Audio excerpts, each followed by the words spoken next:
इसमें ड्राइवर के पदों पर शानदार भर्ती को लेकर अभी शॉर्ट नोटिफिकेशन जारी कर दिए गए हैं। मैं आपको पूरी जानकारी बताऊंगा कि इस भर्ती के लिए कौन लोग फॉर्म को अप्लाई कर सकते हैं, साथ में आवेदन प्रक्रिया कब से शुरू हो सकती है, आपकी उम्र क्या होगी, सिलेक्शन प्रोसीजर क्या होगा, क्या इसका सिलेबस होगा। उन तमाम जानकारी को मैं बिल्कुल डिटेल में आपको बताऊंगा। और जो भी जानकारी बताऊंगा अभी जो शॉर्ट नोटिफिकेशन आ रही है उसके अकॉर्डिंग भी बताऊंगा। बाकी की जानकारी के लिए जो पुरानी नोटिफिकेशन आई हुई थी, पूर्व में जो भर्ती आई हुई थी उससे मैं आपको पूरी जानकारी विस्तार में आपको बताने की प्रयास करूंगा, ताकि आपको पूरी सही जानकारी समझ में आ पाए। वीडियो अगर आपको पसंद आए तो निवेदन रहेगा कि वीडियो को लाइक कर दीजिए और दोस्तों के साथ अवश्य शेयर करें। ऐसे अपडेट के लिए चैनल को सब्सक्राइब करें, ताकि आगे भी इस प्रकार की जो भी अपडेट होगा आपको मिलता रहेगा। भर्ती से जुड़ी पूरी जानकारी के लिए मैं आपको वीडियो डिस्क्रिप्शन में लिंक भी उपलब्ध करवा दूंगा, जहां से आप सारी जानकारी पढ़ सकते हैं, नोटिफिकेशन डाउनलोड कर सकते हैं। देखेंगे आज के हिंदुस्तान खबर में ये प्रकाशित किया गया था न्यूज को कि अफसर बिहार पुलिस में करीबन जो है 4361 पदों पर चालक सिपाही के पदों पर ये बहाली प्रक्रिया होने वाली है। अब इन पदों पर बहाली के लिए इन्होंने क्लियर बताया है कि इंटरमीडिएट पास और वाहन चलाने वाले युवाओं को इसमें मौका दिया गया है कि आप लोग इसके लिए अप्लाई कर पाएंगे। बाकी की जो डिटेल जानकारी है यहाँ पर बताया गया है कि वर्दी और गाड़ी चलाने के शौकीन युवा युवतियों के लिए अच्छी खबर है। मतलब क्या है कि इस भर्ती के लिए लड़का लड़की दोनों फॉर्म को अप्लाई कर सकते हैं। बिहार पुलिस में चालक सिपाही के 4000 से भी अधिक पदों पर बहाली होने वाली है। पुलिस मुख्यालय ने बहाली से संबंधित जो भी प्रस्ताव है गृह विभाग को भेज दिया है। अब ये भी मैं नोटिस आपको दिखाता हूँ, देखिए ये एक नोटिफिकेशन आप देख पा रहे होंगे। इसकी जो भी अधियाचना है वो गृह विभाग को मिल चुकी है, जो कि यहाँ पर आप देख पा रहे होंगे चालक सिपाही के पदों पर 4361 पदों पर भर्ती होगी, जो कि यहाँ पर भी क्लियर बताया गया है कि 4361 पदों पर ये भर्ती आपको बहुत जल्द मिलेगी, क्योंकि अधियाचना विभाग के पास ऑलरेडी प्राप्त हो चुके हैं। तो आने वाले मान के चलिए 2 महीने के अंदर में इस भर्ती को लेकर आपको अप्लाई डेट देखने को मिल जाएगा। मैंने आपको वो भी नोटिफिकेशन दिखाया जो अधियाचना भेजा गया है। इसके अलावा यहाँ पर बताया गया है कि माना जा रहा है कि जल्द ही नियुक्ति की प्रक्रिया शुरू होगी। अधिकारियों के मुताबिक चालक सिपाही के 4361 पदों पर जो बहाली है इसका प्रस्ताव है गृह बताया गया है। फिलहाल बिहार में चालक सिपाही के पदों पर बहाली के लिए इंटरमीडिएट या इसके समकक्ष उत्तीर्ण युवाओं को अवसर दिया जाता है। इसके साथ ही उन्हें छोटे बड़े वाहन चलाने की भी जो ज्ञान है यानी नॉलेज है वो आपके पास होने चाहिए। लिखित के बाद वाहन चलाने की टेस्ट होगी, मतलब लिखित परीक्षा तो होगी ही, जो 4 व्हीलर होते हैं वो चलाना भी आपको आना चाहिए, क्योंकि उसमें अगर आप पास नहीं करेंगे तो फिर ये जॉब आपको नहीं मिलेगा। उसके बाद आपका क्या है कि अंतिम रूप से मेधा सूची बनता है। जो भी सफल अभ्यर्थी होते हैं उन सभी को चयन प्रक्रिया होती है और ज्वाइनिंग प्रक्रिया कराई जाती है। बिहार सरकार के अधीन नौकरियों में जो महिलाओं के लिए 35% आरक्षण का प्रावधान है, चालक सिपाही में भी यह लागू होगा। ऐसे में बड़ी संख्या में महिलाओं को भी चालक सिपाही बनने का जो अवसर है वो दिया जा रहा है। तो फीमेल के लिए ये और भी बेटर हो सकता है। जो लड़कियां गाड़ी चलाने के शौकीन है, गाड़ी चलाना जानती है, उन सबके लिए भी शानदार मौका हो सकता है, क्योंकि लड़कियां बहुत कम है और 35% जो सीटें है वो आरक्षित है। तो बहुत कम लड़कियां गाड़ी चलाने के शौकीन होते हैं। तो अगर आप फीमेल है, अगर आपको गाड़ी चलाने में आपके पास नॉलेज है तो आप जरूर गाड़ी चलाना बिल्कुल अच्छे ढंगों से सीखिए, क्योंकि 2 महीना अभी भी समय है। नोटिफिकेशन आएगी तो फिर आप सभी इसके लिए अप्लाई भी कर पाएंगे। बाकी की जो जानकारी है मैं आपको पुराने नोटिफिकेशन, इससे पूर्व में 2019 में सिपाही चालक की भर्ती आई हुई थी, उसके लिए जो भी पात्रता था वो बिल्कुल सामान्य ही होने वाला है। बाकी कुछ चीजें इसमें हो सकता बदलाव होगी, तो फिर नई नोटिफिकेशन आएगा तो मैं बताऊंगा।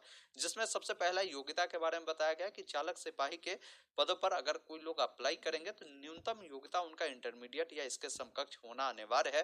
साथ में मोटर वाहन चलाने की जो भी नॉलेज है आपके पास, चाहे आप तो पुरुष हो या महिला हो, आपके पास जब विज्ञापन जारी किया जाएगा तो ये डेट आपको नया मिलेगा।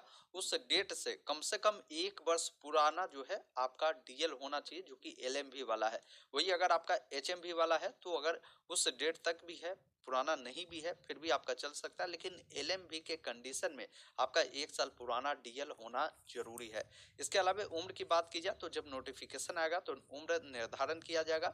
आपका जो भी उम्र गणना होगा 10वीं के जो भी आपका अंक प्रमाण पत्र है उसके अनुसार देखा जाएगा। सामान्य कैटेगरी के अगर कोई पुरुष है या महिला है तो उनकी न्यूनतम उम्र होगी 20 वर्ष और अधिकतम जो होगा वो 35 वर्ष रखा जाएगा। पिछड़ा वर्ग अत्यंत पिछड़ा वर्ग के पुरुष के लिए 20, अधिकतम जो है 27 वर्ष रहेगा। वही कोई इस कैटेगरी की महिला है तो इनका न्यूनतम 20 और अधिकतम जो है 28 वर्ष रखा जाएगा। इसके अलावा अनुसूचित जाति जनजाति के पुरुष महिलाओं के लिए 20 से लेकर 30 वर्ष अधिकतम इसमें रखा जाएगा। बाकी इस परीक्षा के लिए आपकी जो शारीरिक मापदंड है वो भी देखा जाता है और ये सारा जो बिहार पुलिस कांस्टेबल का रहता है उसी अकॉर्डिंग इसमें भी आपको रहता है।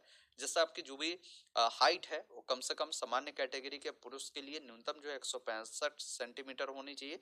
अत्यंत पिछड़ा वर्ग के जो भी पुरुष है उनका 160 होगा। अनुसूचित जाति जनजाति के जो भी पुरुष है होंगे उनका 160 सेंटीमीटर होगा। वही देखेंगे भारतीय मूल के जो गोरखा होते हैं उनको न्यूनतम 160 सेंटीमीटर बोला गया। बाकी सभी महिला अभ्यर्थियों के लिए 155 सेंटीमीटर जो है उनकी हाइट होनी चाहिए तो आप फॉर्म को अप्लाई कर सकते हैं। वही सेना के लिए बोला गया सिर्फ पुरुष पर लागू होगा। बिना फुलाए आपकी 81 सेंटीमीटर, फुलाकर 86 सेंटीमीटर होगा। 5 सेंटीमीटर का इसमें गैप होना चाहिए फुलाने में। वही अत्यंत पिछड़ा वर्ग के कोई पुरुष होंगे तो उनका जो होगा 81 से 86 इनको भी है, 5 सेंटीमीटर आपको भी फुलाना है। अनुसूचित जाति जनजाति के पुरुष के लिए 79 से 84 सेंटीमीटर, बिना फुलाया 79, फुलाकर 84 सेंटीमीटर होगा। वही गोरखा वाले जो कैंडिडेट होंगे इनको भी बिना फुलाए 79 और फुलाकर 84 सेंटीमीटर होना जरूरी है। अब इस भर्ती का चयन प्रक्रिया क्या होगा तो उससे पहले यहाँ पर समझ लीजिए कि जो महिला अभ्यर्थी है इनका वेट देखा जाएगा। 48 केजी से अगर कम होगा तो फिर आप फॉर्म को अप्लाई नहीं कर पाएंगे। बाकी चयन प्रक्रिया इसमें प्रथम चरण आपकी जो होगी वो लिखित परीक्षा होगी। लिखित परीक्षा में क्या है कि इसमें बहुविकल्पीय प्रश्न मिलता है, मतलब एक प्रश्न के लिए 4 ऑप्शन मिलता है, जो सही लगे उसको टिक करना होता है। इसमें किसी भी प्रकार की कोई निगेटिव मार्किंग नहीं होता। एग्जाम आपके 100 अंकों का होगा और इसमें क्या है कि आपको टाइमिंग जो दिया जाता है वो 2 घंटे की होती है। ये ध्यान रखिएगा, एक प्रश्न 1 अंक के आपके होने वाले हैं। अगर इस परीक्षा में आप कम से कम 30% से नीचे अंक लाते हैं तो ऐसा ही आपको जो है यहाँ पर फेल माना जाएगा। 30% से ऊपर जितना बेहतर आप अंक लाते हैं इसके अनुसार क्या है कि आपका एक लिस्ट बनेगा। लिस्ट में जिन कैंडिडेट का नंबर जिस भी अकॉर्डिंग होगा उनको क्या है कि भर्ती से 5 गुना कैंडिडेट को यहाँ पर बुलाया जाएगा। किसके लिए? फिजिकल के लिए। ये जानकारी यहाँ पर स्पष्ट इन्होंने लिखा है कि लिखित परीक्षा में प्राप्त अंकों के आधार पर रिक्तियों के अधिकतम 5 गुना सफल अभ्यर्थियों का चयन आरक्षण कोटि शारीरिक दक्षता परीक्षा के लिए किया जाएगा। मतलब शारीरिक परीक्षा के लिए आपको बुलाई जाएगी अगर आपका बेहतर अंक होता है तो। उसके बाद क्या है कि आपकी शारीरिक परीक्षा होगी। उसके बाद आपकी जो भी स्किल है मतलब ड्राइविंग लाइसेंस तो चेक होगा ही। ड्राइविंग का नॉलेज भी आपका देखा जाएगा। उसमें अगर आप पास कर जाते हैं तो फिर आपकी जो है मेरिट बनेगी। वही देखिए द्वितीय चरण जो होगा आपकी शारीरिक दक्षता परीक्षा है तो इसके लिए क्या होगा वो भी समझ लीजिए। अगर आप पुरुष है तो पुरुष के लिए बताया गया कि आपकी दौड़ होगी। दौड़ 1.6 किलोमीटर का होगा, अधिकतम 7 मिनट दिए जाएंगे। वही महिलाएं अभ्यर्थी होंगी तो उनको क्या है कि रनिंग 1 किलोमीटर का करना है, उनको 7 मिनट यहाँ पर दिया जाएगा। अगर इस समय से अधिक आप लगाते हैं तो आप ऐसे ही असफल माने जाएंगे। उसके बाद आपकी ऊंच कूद होगी जिसमें बताया गया कि सभी पुरुष अभ्यर्थियों के लिए न्यूनतम 3 फीट का जो है आपको कूद होगा, 3 फीट 6 इंच का। और महिलाओं के लिए 2 फीट 6 इंच का यहाँ पर जो है ऊंची कूद होगी। फिर लंबी कूद आपकी होगी। लंबी कूद पुरुषों के लिए बताया गया कि 10 फीट का होगा और महिलाओं के लिए 7 फीट का होने वाला है। फिर गोला फेंक आपका होगा जो कि सभी पुरुष के लिए 16 पाउंड का गोला रहेगा, जो कि न्यूनतम 14 फीट आपको फेंकने होंगे। और महिलाओं के लिए 12 पाउंड का गोला होगा जो कि 8 फीट आपको फेंकने होंगे। फिर आपका तीसरा चरण होगा, जब उसमें आप क्वालिफाई कर जाते हैं तो फिर अगले चरण आपका क्या होगा, मोटर वाहन की जो ड्राइविंग है वो दिखी जाएगी, आपको चलवाया जाएगा। चलाने में अगर आप सक्षम होते हैं फिर आपकी मेरिट बन जाएगी और फिर आपकी ज्वाइनिंग प्रक्रिया जो है इसमें पूरा हो जाएगा। तो ये सारी चीजें इन्होंने बताया है। बाकी इन्होंने बताया कि जीप चलाने की जो क्षमता की जांच होगी इसके लिए अधिकतम 20 अंक होंगे। कार चलाने के लिए आपको जो है यहाँ पर 20 अंक बोले गए। बस ट्रक चलाने के लिए, इन सब के लिए इन्होंने सारी प्रोसेस बता रखा है।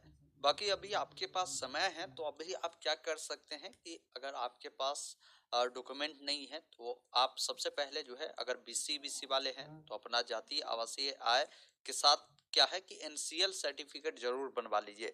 इसके अलावा कोई एससी एस वाले ईडब्ल्यूएस सर्टिफिकेट बनवा लेंगे। इसके अलावा आपको निवास प्रमाण पत्र बनवा लेनी है। आपका क्या है कि जो भी आधार कार्ड है, आपकी जो भी मोबाइल नंबर है, ईमेल आईडी है, इन सबको भी रखना है। 10वीं की जो सर्टिफिकेट है वो रखिए, 12वीं की सर्टिफिकेट रखिए और मार्कशीट, ये सबको रखिए। क्योंकि जब भी अप्लाई होगा तो ये सब मांगे जाते हैं और ये सब आपको अपलोड करने के लिए या आपको सर्टिफिकेट नंबर मांगे जाता है, तो उसमें ये नहीं होगा तो फिर अप्लाई नहीं कर पाएंगे। अप्लाई प्रक्रिया आने वाले 2 मंथ के अंदर में आपको देखने को मिल सकता है। तो जैसे ही इसका आगे की प्रोसेस होगी मैं आपको जरूर इसका वीडियो बनाकर आपको जानकारी उपलब्ध करवा दूंगा। बाकी जो भी भर्ती को लेकर अपडेट